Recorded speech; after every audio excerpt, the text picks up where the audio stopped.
On ne peut pas dire qu'une culture soit alcoolisée parce qu'une culture n'est pas un organisme.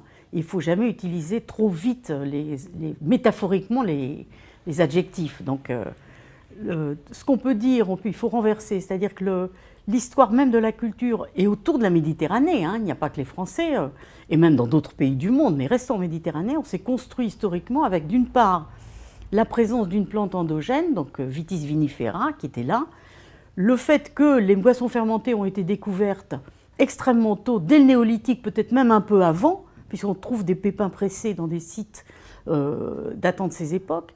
Dès qu'il y a eu des grands livres cultuels ou culturels, il y a des l'Odyssée, mais aussi la Bible, mais aussi Sumer, etc. On a des scènes d'ivresse. Donc d'une certaine façon, notre culture n'a jamais ignoré cette possibilité de l'être humain qu'il a de choisir délibérément le fait de faire jouer et de faire déjouer, je dirais, de faire bouger toute la vision qu'il a de lui-même et du monde, et ça s'appelle les effets psychotropes. Et donc il y a une présence de l'ivresse, des boissons alcoolisées. Attention au mot alcool, il vient beaucoup plus tard, mi-19e siècle, et il va créer ce lexique alcoolier qui nous envahit, mais avant, l'ivresse, l'intempérance, ça, oui, c'est lié à l'histoire même de la constitution de notre culture, en particulier de la culture écrite, et ça touche tous les domaines, littéraires, religieux, juridiques, médicaux, etc., etc.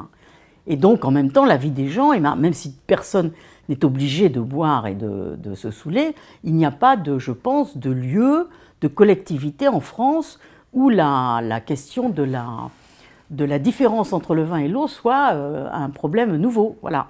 Je pense que le savoir sur le boire, c'est un des plus anthropologiques, constitutifs de notre culture qu'on puisse décrire du point de vue des sciences sociales. Voilà.